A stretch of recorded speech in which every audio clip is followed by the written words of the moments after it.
दो बहुत महत्वपूर्ण विषय हैं आज देश में दर्शक। एक के बारे में कुछ बोलना चाहता हूं और एक पर डिबेट करेंगे। जिसके बारे में कुछ बात करना चाहता हूं वो है हिंदुस्तान का सबसे ट्रस्टवर्दी ब्रांड या था अभी तक का टाटा ग्राफिकॉन।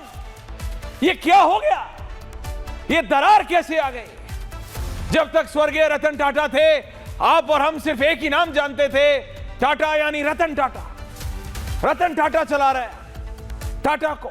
एक ट्रस्ट है, उसमें कौन मिस्त्री साहब हैं, कौन नोएल टाटा हैं, कौन खंबाटा है, कौन क्या है, कुछ नहीं पता। सिर्फ एक थे रतन टाटा।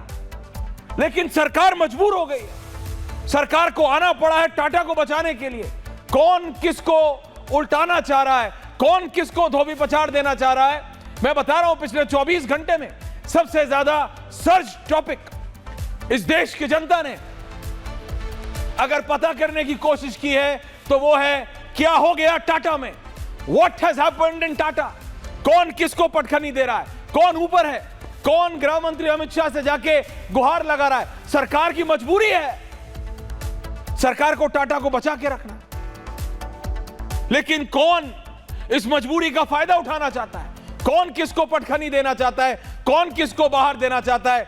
एक गुट है, वहां दूसरा गुट है।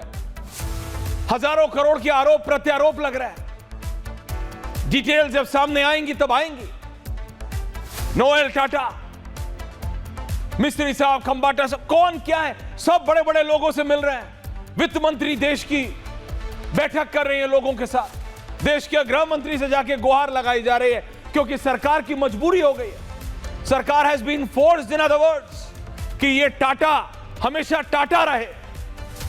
देश का भरोसा है टाटा। जब तक रतन टाटा थे तब तक था। लेकिन ये जो चेपी, जिसे कहते हैं चेपी की तरह टाटा को एक साथ रखने की कोशिश कर रही है सरकार, ये कितने दिन तक दो गुट बन गए हैं। बड़े बड़े नाम हैं, बड़े बड़े लोग हैं, आपस में लगे हुए हैं। रतन टाटा जी के जाने के बाद, उनके देहांत के बाद, उनके स्वर्गवास के बाद